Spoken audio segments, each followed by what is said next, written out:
Kia ora guys, I'm Dore and I'm here with Manic Tackle Project to give you a complete overview of two-handed spey fishing techniques.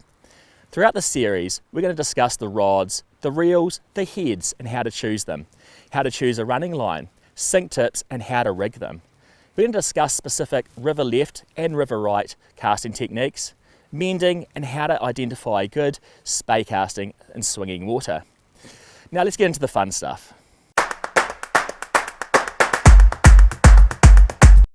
If you're banging out long casts time after time, or if you're fishing larger or heavier flies, then two-handed fly fishing may just be for you.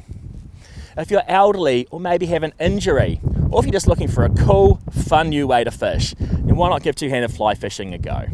Now let's talk about the tackle.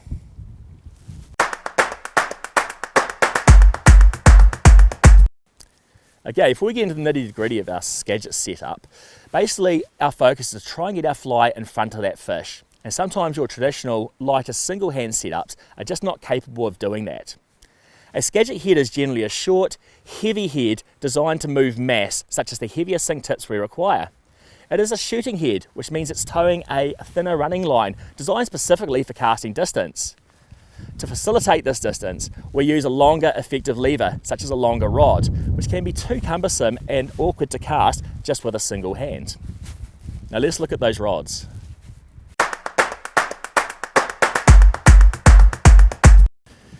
Longer rods make longer casts a breeze. They also make moving heavier weights and bigger flies that much easier. However, the problem with rods over 10 feet is that they become quite cumbersome and tiresome to cast. And so like lifting anything heavy, why not use two hands? Now when choosing a two-handed fly rod, you should think of the waters you're going to be fishing. On the Tongariro here behind me, we often have wider areas and a lot more casting room. And so a longer rod up to 13 feet can come in handy. However, for much of it, you're pushing around the bush, you've got much more confined casting space, and so maybe a shorter switch rod, such as an 11-foot or 11-foot 6 rod, could be more transportable and easy to swing in such areas. While at Manic, we sell a number of two-handed fly rod brands. This here is the Primal Run. It is the 11-foot 6-weight model, which I personally regard as your all-round general-purpose two-handed fly rod for New Zealand conditions. It allows you to deliver heads in the grain weights of 390 through to around 430 and delivers anything from poly leaders through to level fast sink T tips.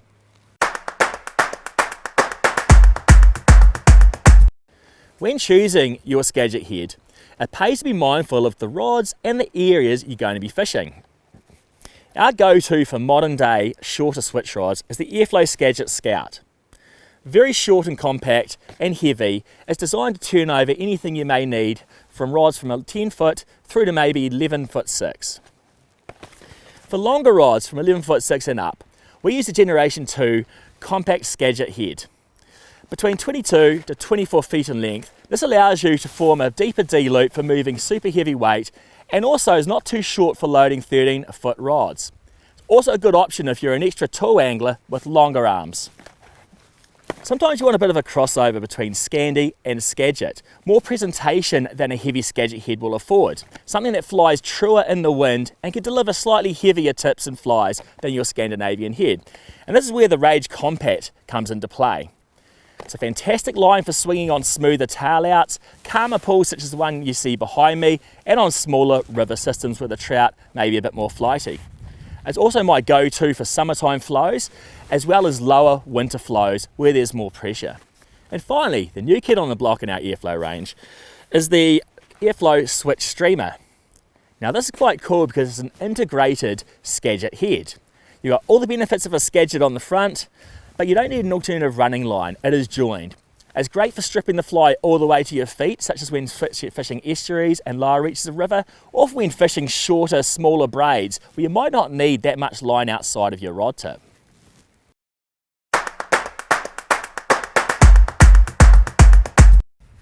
Attached to the rear of our shooting head is our running line, and we have three options. The first is the Airflow running line, which is a coated line option, similar, if not identical, to the fly lines that you are already used to casting. It's relatively tangle-free, super abrasion resistant, and very easy to handle. Now if you want a bit more distance, then Airflow Miracle Braid is the choice for you. It's relatively tangle free and very low stretch, and being thinner in diameter offers superior shooting qualities. And then once you get the feel for two-handed fly casting and handling your running line, you may wish to go to our Impact Mono running line, but that's another story.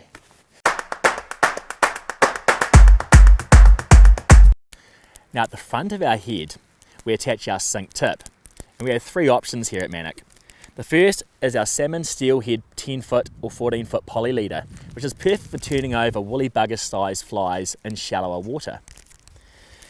My standard go-to is the 10-foot airflow flow tip.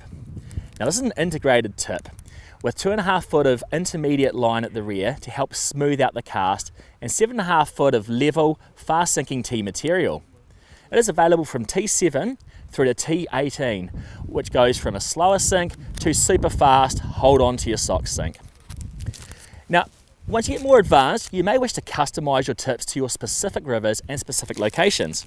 And that's where we have our custom cut tips. Looped at both ends, you can trim it once to where you need that tip. You may want a 12-foot section of T14 for that super deep drop-off. Or you may need a shallower, shorter 8-foot head to fish through that rock garden on your favourite riffle. Choose the tip that suits your needs and carry a range with you on the river at all times.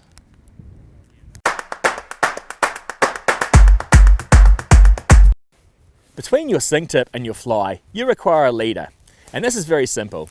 Just choose your favourite nylon or fluorocarbon, anywhere between 1 foot and several feet in length depending on the situation. My approach is to fish 3 to 5 feet and find that perfect for general purpose situations. In regards to tippet strength, the fish often hit hard and on a tight line, so my advice when you're beginning is to go heavy. Trout aren't going to notice 1x or 2x tippet if they're honed in on a big streamer. Attach this leader to your fly using your favourite loop knot.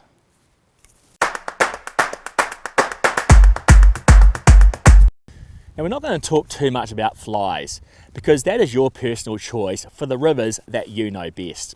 However, spey casting and swinging, you can cater to anything from small soft hackles, nymphs, through to streamers. And this is a representative collection of my favourites. Considerations might be size, colour, flash and movement. And you can throw anything from a size 16 nymph through to a large profile such as this sleech with ease.